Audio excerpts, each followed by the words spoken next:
Hermanos anota. Professor, o senhor acabou de dizer que existe uma esfera de impossibilidade mesmo para Deus. Dessa forma, não estaria estabelecendo um molde para Deus, ou seja, uma limitação, que é incompatível com o caráter infinito e ilimitado de Deus, como ele é tradicionalmente definido? Não, se você declara que Deus é infinito, então ele não pode ser finito, ele não tem a capacidade de ser finito.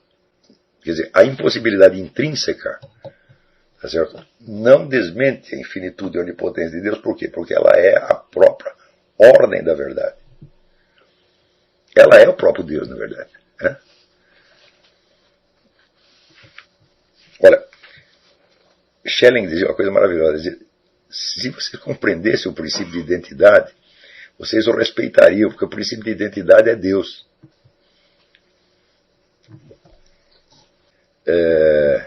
Tem que compreender o caráter infinito e ilimitado de Deus como ele é tradicionalmente definido. Sim, mas ele é tradicionalmente definido assim como eu estou dizendo. O que eu estou dizendo aqui, vamos dizer, embora eu não tenha extraído da teologia católica, é exatamente o que a teologia católica também diz, por outra razão. A teologia católica deduz das Escrituras. Eu não estou deduzindo das Escrituras, né? Mas, estou chegando lá no mesmo ponto. A igreja tem razão, é assim mesmo, não tem como ser de outra maneira. Quer dizer, quem disse que Deus não pode suspender a lógica de Aristóteles foi Santo Tomás de Aquino. Vamos dizer, esta limitação, Deus não pode deixar de ser Deus, Deus não pode se tornar finito e ser infinito, ele não pode criar outro Deus igual a ele. Não vem com o negócio da Santíssima Trindade, que é outra coisa. A Santíssima Trindade são três pessoas, tá certo? De uma mesma essência, que é o próprio Deus. Então você pensa, por exemplo, se Deus fosse empurrar o mundo, ele ia empurrá-lo para onde? Para fora de si mesmo? Ele não pode fazer isso, porque ele é onipresente. Tem algum lugar de Deus não esteja? O inferno? Claro que Deus está lá. Deus não tem inferno nenhum. O inferno some. Então, quer dizer, isso que ele está falando contradiz a onipresença. Deus não pode se colocar fora do universo para empurrá-lo. Porque seria preciso que o universo inteiro fosse um campo onde Deus não está. Então, Deus não pode deixar de ser quem é. Se ele é onipotente, onipresente e infinito, ele não pode deixar de ser essas três coisas. Agora, a gente às vezes atribui certos poderes que são próprios de entes materiais, nós atribuímos hiperbolicamente a Deus e chegamos a contradições, é claro. Porque está tentando conceber Deus a partir das coisas criadas, sem levar em conta. Claro que você pode fazer por analogia, mas é apenas uma analogia. Se você toma a analogia como uma identidade, quer dizer, concebe Deus agindo como uma coisa, ente, espaço-temporal agiria sobre outro, você já entrou em contradição imediatamente. Marcela Andrade. Na apostila Inteligência e Verdade, o senhor afirma que quando a pessoa se dedica a certos tópicos meramente por obrigação profissional escolar, sem uma assunção interna, isso prejudica a inteligência, porque ela só funciona integralmente. Não há como simulá-la. Ocorre que é quase impossível fugir completamente dessas obrigações. Estou terminando uma especialização em Direito Tributário, exigência que qualquer história da advocacia faz para a admissão de novos advogados, mas a linha de argumentação do curso era o desconstrucionismo semântico. Uma coisa detestável que sem dúvida emborrece as pessoas. Às vezes tem impulso raivoso diante disso, vontade de largar tudo. Mas respiro fundo e tento manter-me ilesa. Olha, essa é a situação permanente que todo mundo vive. Né? Então, isso quer dizer, você é obrigada a adquirir certos conhecimentos, ou pseudo-conhecimentos, que são errados, só te fazem mal e não servem para nada. Mas acontece que isso é a pressão social do ambiente social real no qual você está metida.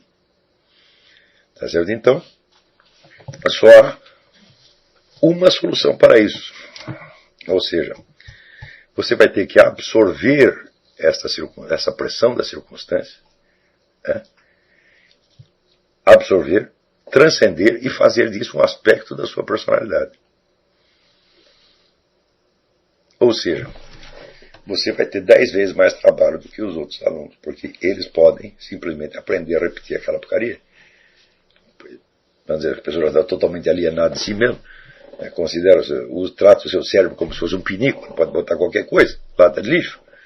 E você não quer fazer isso, você quer manter a sua inteligência íntegra. Então você vai ter que absorver aquele conjunto e superar dialeticamente aquilo a cada vez, a cada lição que você recebe. Você vai ter que aprender o que o desgraçado professor te falou e você vai ter que investigar e pensar aquilo e descobrir por que está errado. de modo que você consiga imitar o erro, se quiser. Do mesmo modo que eu estou falando aqui, eu sou capaz de pensar como Karl Marx. Até já pensei muito tempo. Então eu sou capaz de imitar o erro dele. Mas eu sei que é um erro. Agora, se eu não fosse capaz de imitar, então significa o seguinte: eu não apreendi o pensamento de Karl Marx. E se eu não apreendi, ele continua sendo maior que eu ainda estou dentro do horizonte dele. Do mesmo modo você com o desconstrucionismo.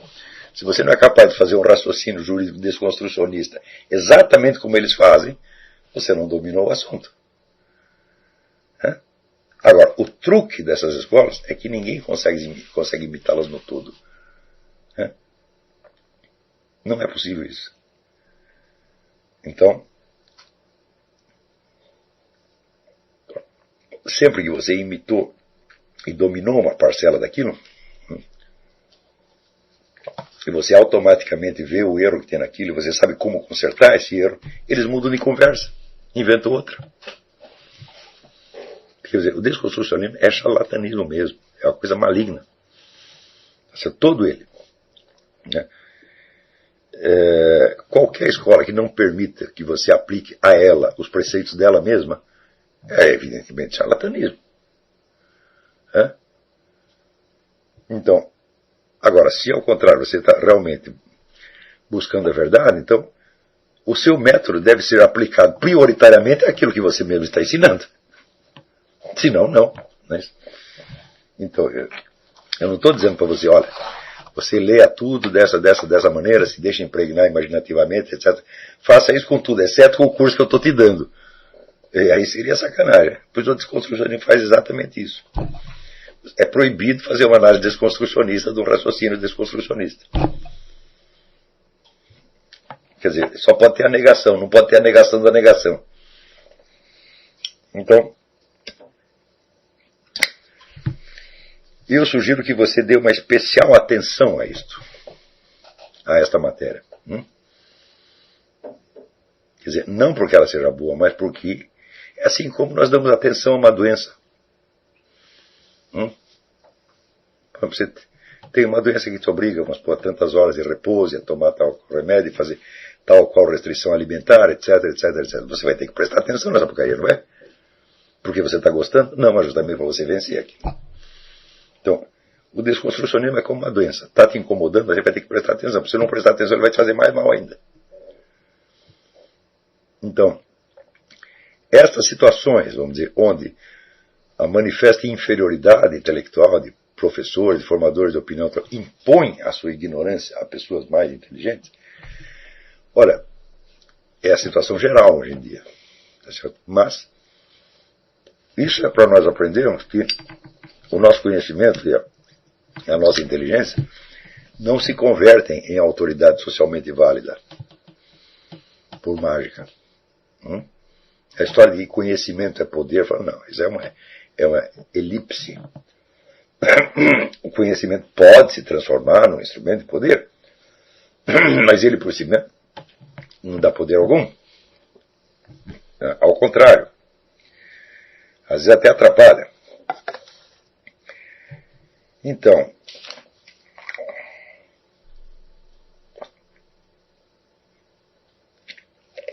o melhor é você se imbuir de toda a humildade possível e dizer que, olha, se Deus te pôs neste inferno temporário, é porque alguma coisa você tem a fazer lá. Eu sugiro, absorva tudo isso. Estude. Estude os remédios que neutralizam isso. E desmoralize o seu professor em público. Destrua mesmo, sem dó nem piedade. Você precisa estudar primeiro para fazer isso. Absorva isso e vá tramando a sua vingança. Diga, um dia eu pego esse desgraçado. E você estará fazendo o bem para ele, se você fizer isso. Você pode estar libertando o sujeito de um fetiche que o hipnotizou. Então, se quiser saber, essas situações às vezes são uma chance maravilhosa para nós. Durante a minha vida me aconteceu muitas vezes de conviver com pessoas loucas.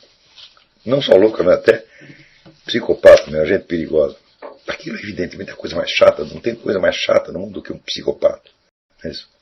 Mas no começo era uma coisa horrível, porque eu ficava chocado com a maneira das pessoas agirem, de como pode ser tão egoísta, tão malicioso, tão maligno, tão manipulador assim.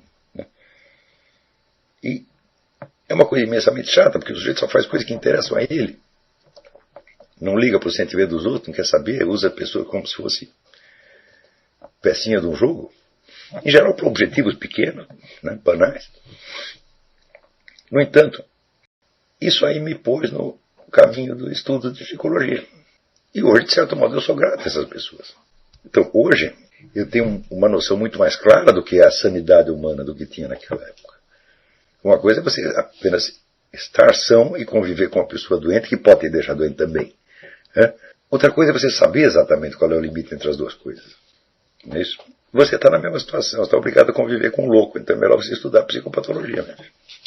Então existe a psicopatologia do discurso. Né? Eu vou te recomendar depois.